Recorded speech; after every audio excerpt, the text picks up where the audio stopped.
Well, today we're delighted to be joined by Maggie Haberman, who is the White House correspondent for the New York Times, longtime political journalist and Trump watcher, and co-author with Jonathan Swan of the new, and I have to say it's blockbuster book, Regime Change, Inside the Imperial Presidency of Donald Trump. First, Maggie, I mean, congratulations. The detail, the live conversations, I mean, it's stunning reporting. You've got everything from inside the Situation Room on the decision to go to war against Iran. You've got the tariff offensive. You've got the weaponization of the Justice Department, the assault on the Federal Reserve. You've even got Jerome Powell on the record, the Doge assault, Elon Musk. I could go on, but I won't. I just have to ask you, I mean, how on earth did you manage to get these people right inside the Trump administration to talk? Well, we don't discuss sourcing, as you know well as a journalist. But what I would say is that Jonathan and I have been covering Trump the entire time that he has been on the political stage for this round. He's had, fits and starts as a quasi-candidate before. Jonathan started covering him in 2015. I've covered him even longer from my New York Post, New York Daily News, and Politico days.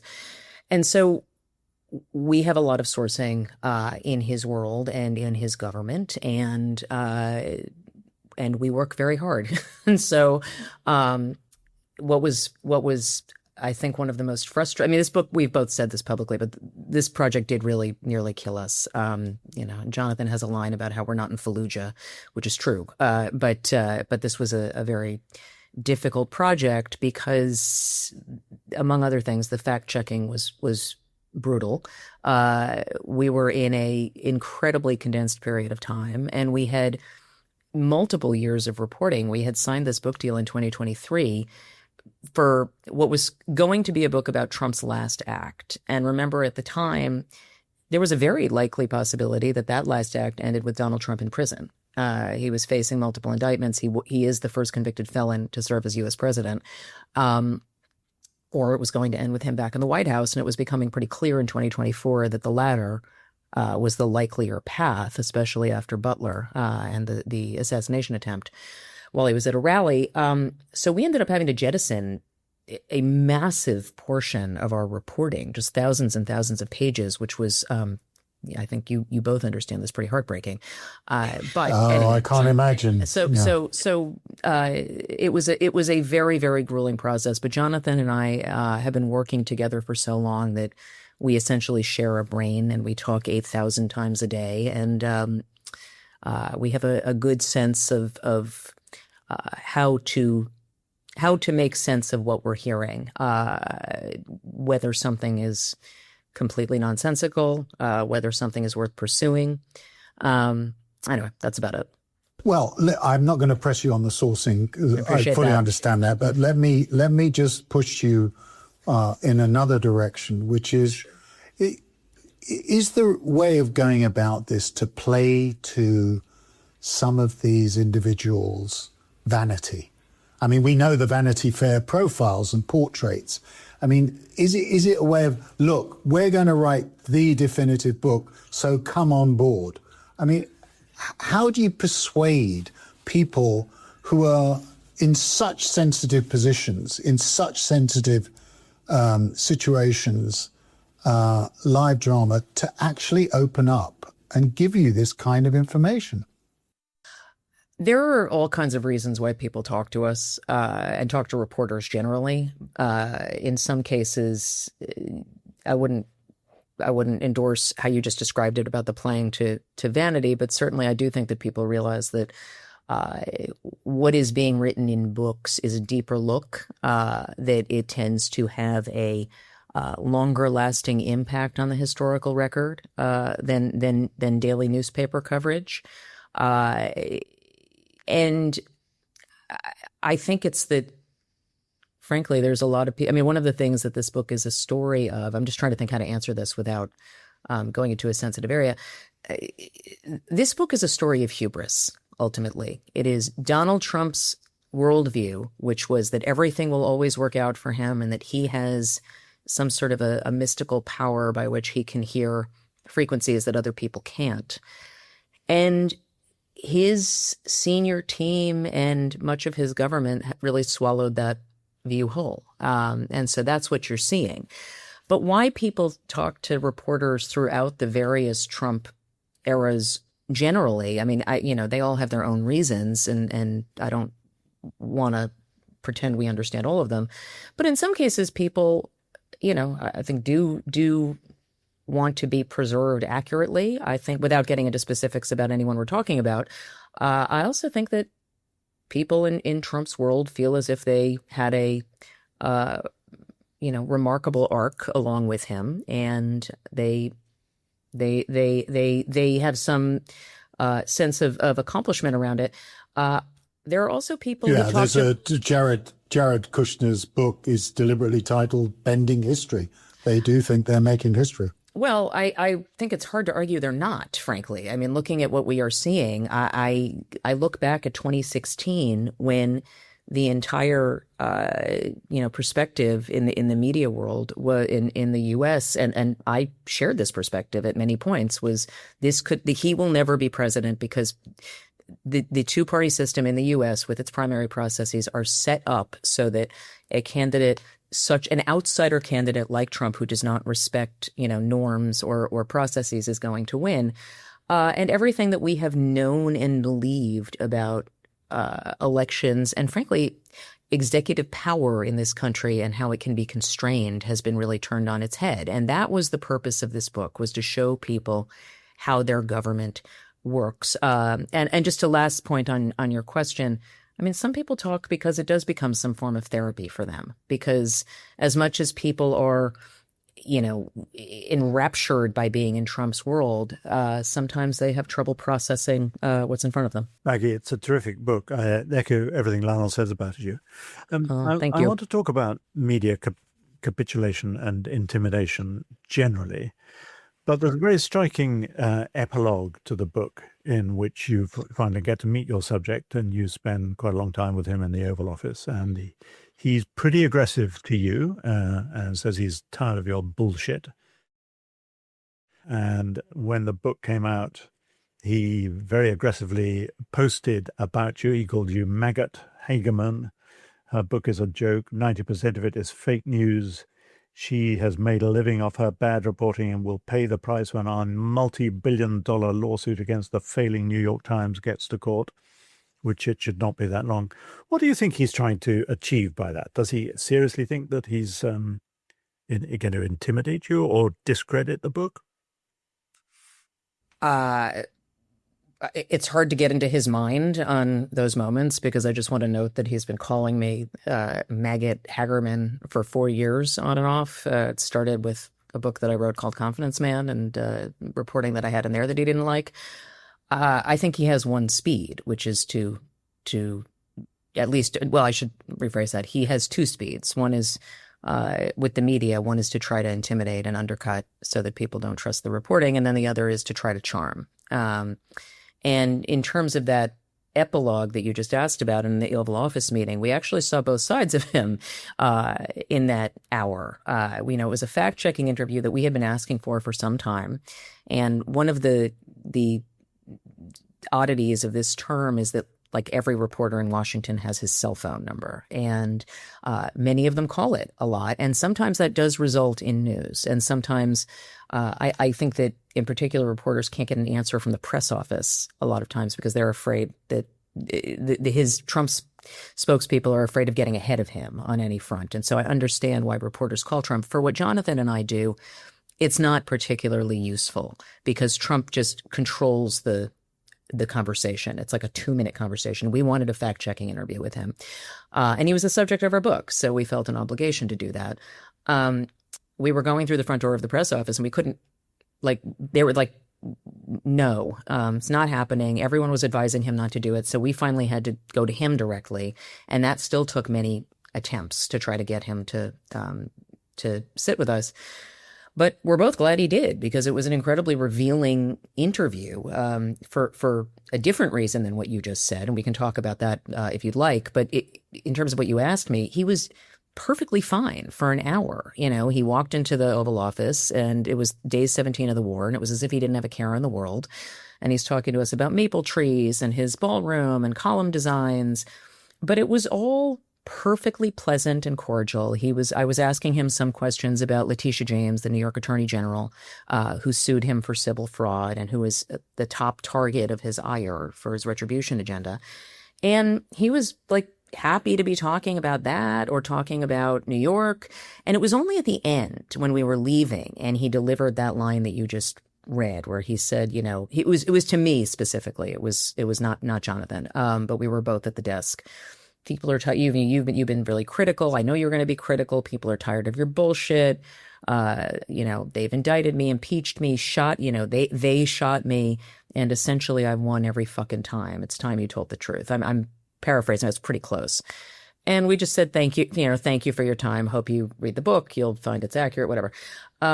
His heart didn't really seem in it, which was sort of notable. It almost felt like he was doing it for the benefit of Stephen Chung, his comms director, who was there and who is quite aggressive on social media. But it doesn't matter. He can say whatever he wants. You know, I've tried. It's obviously different when it's the president of the United States because he has a bigger platform and a bigger microphone. But he's not the first politician who has either not liked my coverage or has been critical of what I've covered. Let me try and Rudy Giuliani went on some rant on his radio show. Let me try and recently. broader Please. question then, because you described in some detail Sure. the pattern of capitulation, CBS, ABC, the settlements they claim. Yes, and absolutely. we know that he's gone after the New York Times, the Wall Street Journal, the BBC. How effective do you think that has been in terms of colouring or muting the general coverage of this administration? Look, I can't speak for everybody. I can speak for my paper in terms of what I know, which is that it has not impacted us at all. We will continue to cover him rigorously and aggressively. I don't think it's news to you that the administration subpoenaed 5 of my colleagues recently.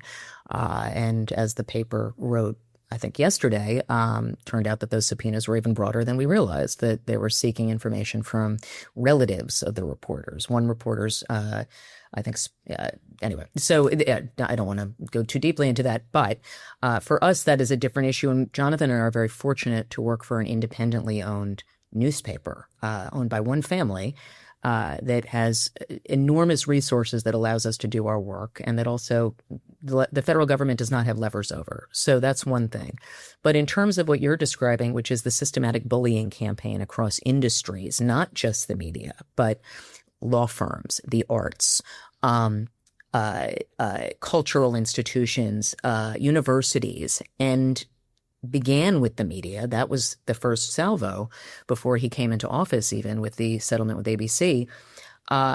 I do think it has generally had an impact on the media. I think people are aware that he is doing something that is fundamentally unprecedented, which is openly targeting people with the government and industries, and then using his status as a private citizen, even though he's the president, to sue. That is just something that he actually did some of in term 1, but not like this. This is just different. So I do think it has a chilling effect, and that is the intention. I don't think we're ever going to be able to fully know what the impact was. How different is it being part of this White House pool, which we see it in action? We see the very aggressive takedown of certain reporters, and also it's now packed with influencers and people who are non-conventional journalists.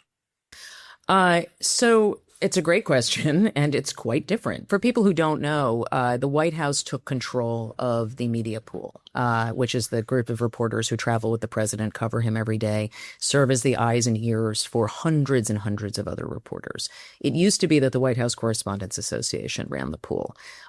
Lots of people have issues of their own with the White House Correspondents Association, fine, but put that aside. This White House now chooses what outlets are in the group that cover the president. And often that means indirectly figuring out the individuals who are going to be there. And so that looks very different. It used to be that when it was, groups of reporters who were covering the president, they would be able to have each other's back. If somebody asked a tough question, you would know that the person next to you was going to follow it up or ask a version of it. Now it's you ask a tough question, a rigorous question, and the president filibusters for 4 minutes. And then the next question is, "Sir, how are you so handsome?" from one of these influencers. Or, "Sir, is it hard that the media is so unfair to you?" And that is very much by this White House's design. And so that is a massive challenge. And it's to everybody's detriment because many people rely on us for this coverage. And he is doing very, very few real sit-down interviews and press conferences. You talk a bit about this sort of unofficial network of the sort of digital army that he has weaponized in his support.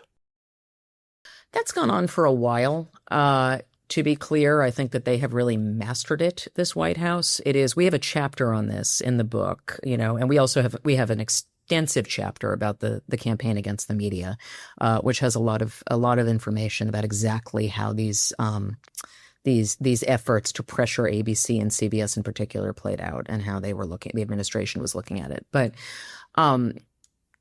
they have really mastered the art of having a trolling army. Trump started doing this in 2015 when he first ran, and it was sort of a novel idea at that point, relatively novel. Now you have a White House that, and again, as we write, it's the posting White House. It is so much about what people see online, and it is about content. And Stephen Chung, the White House comms director, is very, very adept at it. And he has a group of people who work with him who engage in that as well. And then they have an outside army that, it's like they receive the bat signal and they engage and they attack reporters who are writing stories they don't like, or it's useful, as we write in the book. Another example of how it gets used is, say, attacking a senator who is not doing what the president wants, right? That's how it played out with Pete Hegseth when he was facing getting pulled because of a sexual assault allegation against him during his confirmation process. And Joni Ernst, who is herself a sexual assault survivor, senator from Iowa, made clear she had concerns. She found herself under a swarm online. People referencing her divorce records, people attacking her, people lining up a challenger in a primary. Pete Hegseth got through, and Joni Ernst is about to be retired. So it's pretty effective what they're doing. Maggie, I want to come to the changing broadcasting landscape and these mega mergers, starting off with David Ellison, son of Larry Ellison, close to Donald Trump. Small company Skydance suddenly buys Paramount that owns CBS. And then the big one, Warner Brothers Discovery, that owns CNN. So let's start with Trump's own views on this media consolidation. Is it because he wants to dominate the broadcasting? Does he want to interfere? I mean, or is this actually something else going on where David Ellison is saying, well, I have my own mind and I think we need to course correct on the political stance of CBS, for example? Yeah, I don't think it's black and white, Lionel. I do think that there are, in our reporting, our understanding is that David Ellison does believe that there needed to be changes at CBS, that he had issues with some of the coverage. That said, there are ways to change coverage that might not spark such criticism or concerns or internal debate. But and I don't want to join a Barry Weiss pile on. I'm just not interested. But regardless, she's doing what they want her to do. It's not like she's coming in as an independent agent. In terms of CNN, I think that goes more to the first part of your question, which is that the president has a deeply, deeply personal anger at CNN, and it dates back to when Jeff Zucker was running it. Jeff Zucker, who Trump worked with on The Apprentice. And I think he has just remained angry that they have had they have covered him very aggressively and rigorously. So that one is about controlling the coverage. But I think that there are various reasons for what's happening. Whatever the reasons, the way the processes have worked, particularly in terms of shoving through the Warner Brothers merger, and the CBS merger, because it took place at the same time or takeover, I should say, at the same time that the president had a private lawsuit against and it was a lawsuit that under any other circumstance would have been viewed as completely frivolous. I think it still was completely frivolous, frankly, and that's my opinion. But I agree for what it's worth. Yeah, I mean, he was complaining about editing, which is a standard process. The result is the same, I guess. Yeah. So, Maggie, let's take a contemporary problem, though, that has arisen because of Trump's outspoken views and his attempts to intimidate the networks. You have a situation where he decides to give a primetime address, which the Times and many other news organizations led on, which is signaling pretty clearly that he doesn't believe in the integrity of the election process, and the midterms are coming up. But the networks decide two of the networks, NBC and ABC, decide not to carry that in live. Now, where would you stand on that? Just supposing I awarded you, instead of being a hugely respected White House correspondent at the Times, you're actually in head of ABC for tonight. What would you do? I'd be thrilled that I don't run a TV network. But what I would point out to you, Lionel, is that I'm not sure that it's that different than in 2022, when networks did not air what is now known as Joe Biden's red address, which was when he was raising concerns about threats to democracy. And it was the bizarre lighting behind him with two Marines. And it was a very fiery speech. And networks decided not to run it because it was too close to the midterms. And it was, in their view, going to be a partisan speech. If the argument that I heard when I was having this conversation with people in the White House was, well, but this was about, intelligence that was released. Well, among other things, this speech was filled with things that were not true, or overstatements or exaggerations. And it was partisan. He started attacking Democrats and saying that, they're cheating. They can't win because they have no good ideas. I think that it was a perfectly defensible decision by the networks not to run it. Yeah, well, we'll know if there is serious voter suppression and interference in the midterms, and Trump's speech signaled that, then maybe we'll have to revisit. But at this point, I'll hand over to my co-anchor. Okay. Maggie, tell us about the relationship with Rupert Murdoch, which is one of the most sort of interesting and nuanced relationships. How does it work?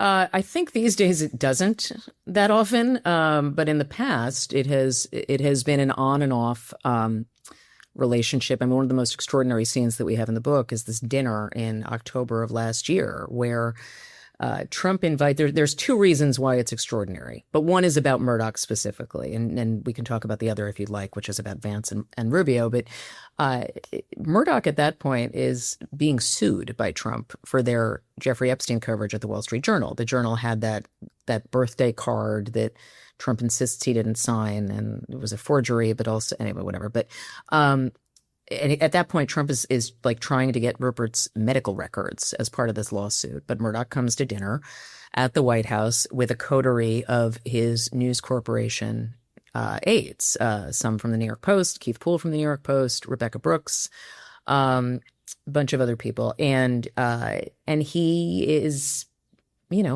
engaging in this kind of dinner party patter with Trump. And these are two people who had known each other for decades. Prior to, I worked at the New York Post for a very long time, and Trump was owned by Rupert Murdoch. Yeah. Correct, and Trump was frequent copy. Why don't we put it that way? But I think that if you had told the Rupert Murdoch of 2010, when I left the New York Post, that Donald Trump was going to be president, I think he would have laughed very, very hard. Trump was somebody who Murdoch, according to all of our reporting, used to view as a clown, frankly. I mean, somebody who people like to watch on television, but not a serious human being. But when Trump got elected in 2016 and took office the next year, he offered Murdoch something that Murdoch had not had previously in the U.S., which was a chance to really play a serious advisor to U.S. president. The Bushes had no use for Murdoch. Clearly, the Clintons and Obamas did not. And so Trump would take Murdoch's call constantly. We write in the book about how angry Trump would get in term one when aides would not tell him that Murdoch was on the phone. Rupert's on the phone. Rupert's on the phone. Now, Trump is flexing his power with Murdoch in a way that I think has been pretty astonishing. But it is real power. And that Murdoch would come to dinner despite this lawsuit taking place, I think was pretty telling. Fox News is pretty central to Trump's power base, isn't it? Yes, except that Trump is pretty central to Fox's power base, too. I mean, so much of the MAGA and right-wing media ecosystem has spread away from Fox.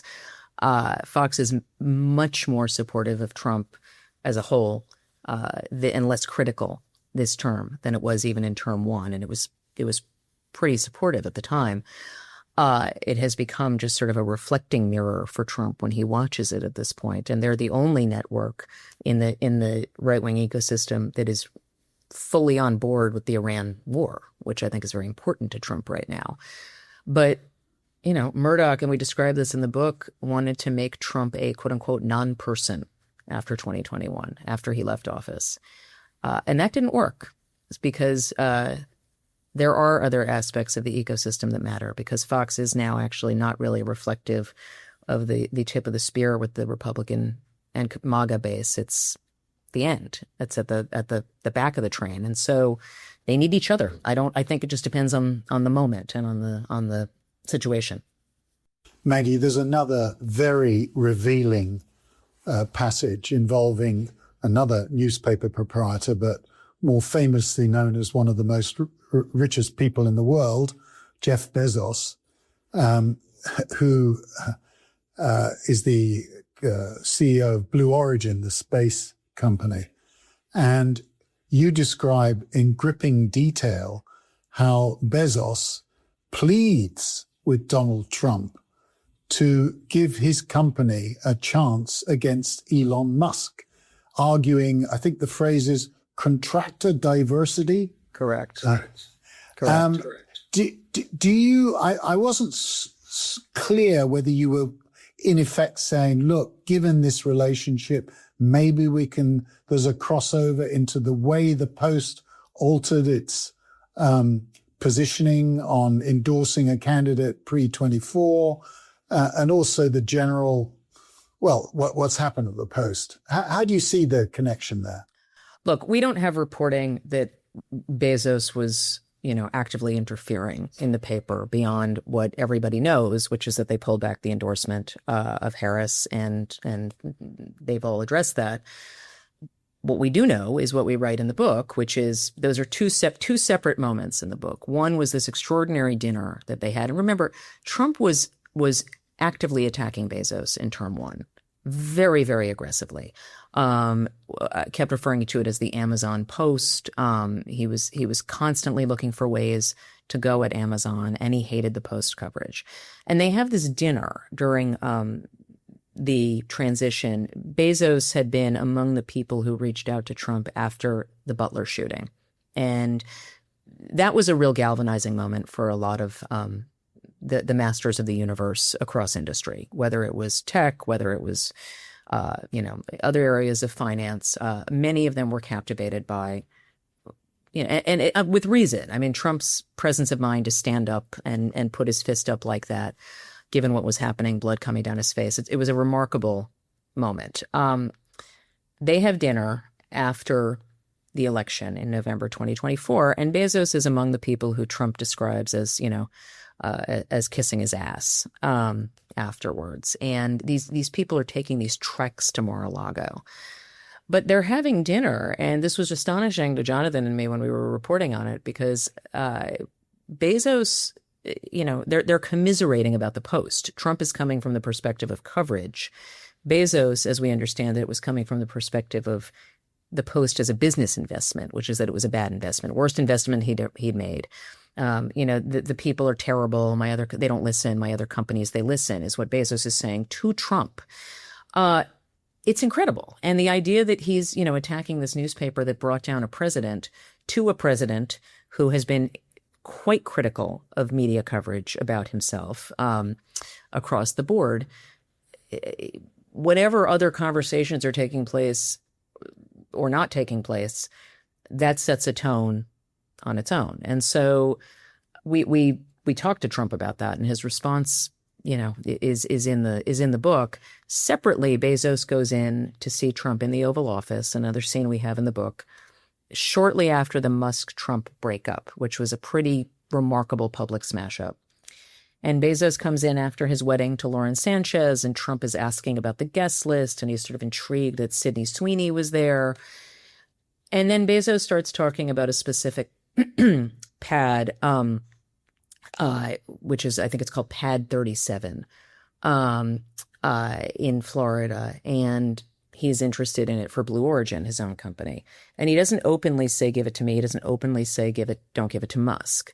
But he suggests that Trump should tell his own advisors that what's needed is contract diversity, and that it was going to be clear what that meant. And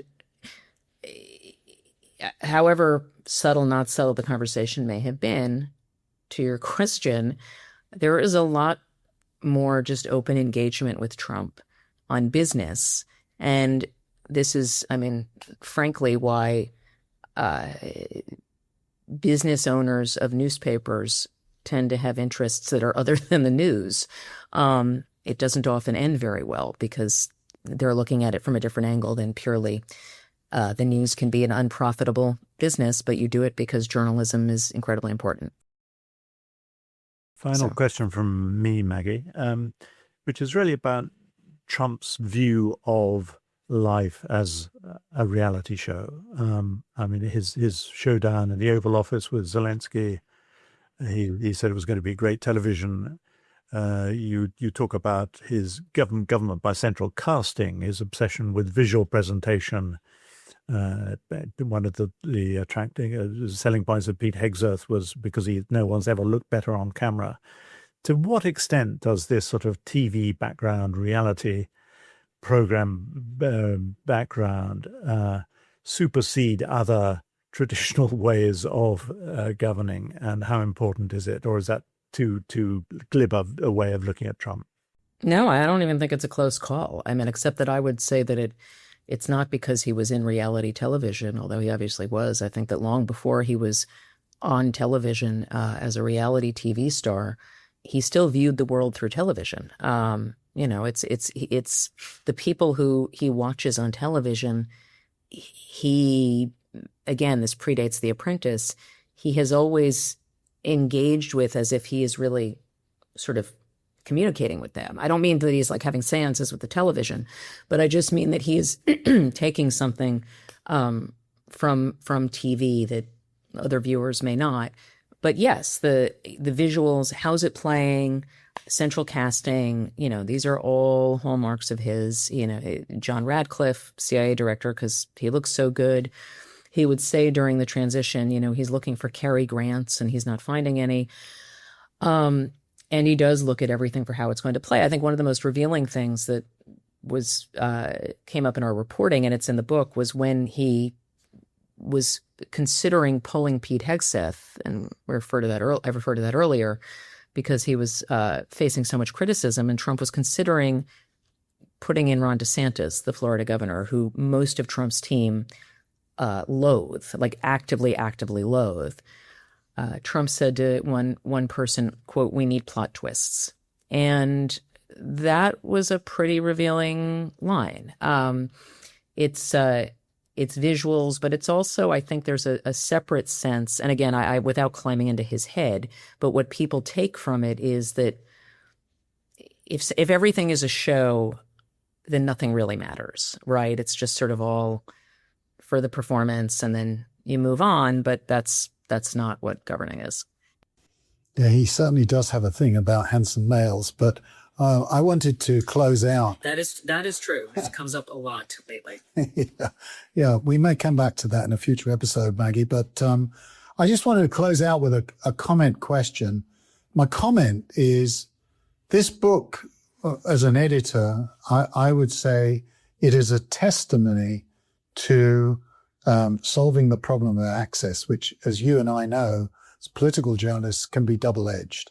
And what you've done by having such a wide range of sources, and it was brutal at times, but that's how I think the richness and the credibility of the book stands out.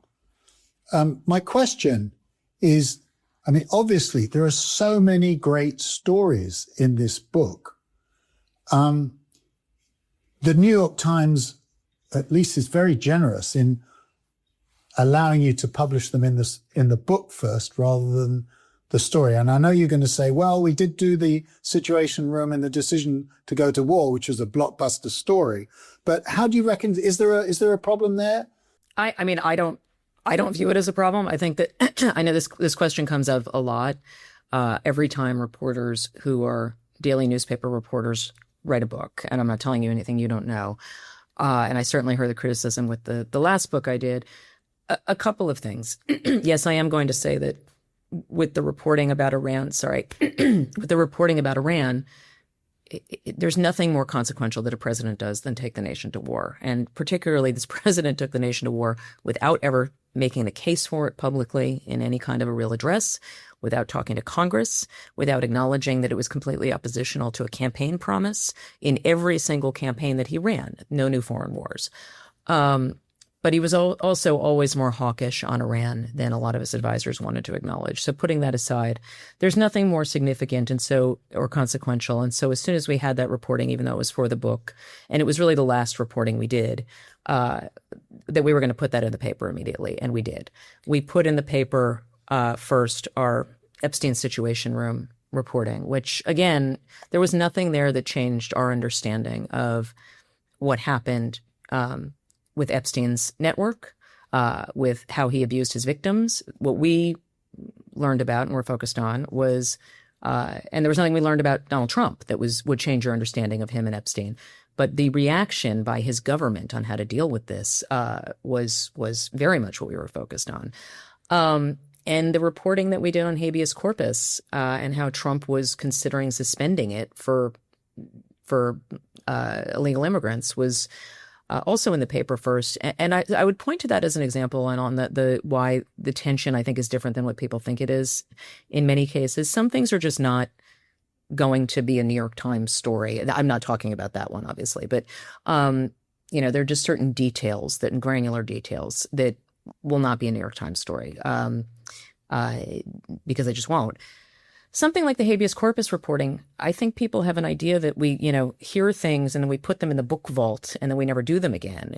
That's the habeas corpus reporting in particular was like a white whale. It was known back in April and May of last year that Trump was looking at this, but it's another sort of forgotten episode in this crush of information that happens every day. And we got really obsessed with it because it was incredibly consequential, as best as we could tell. And there was real concern about it.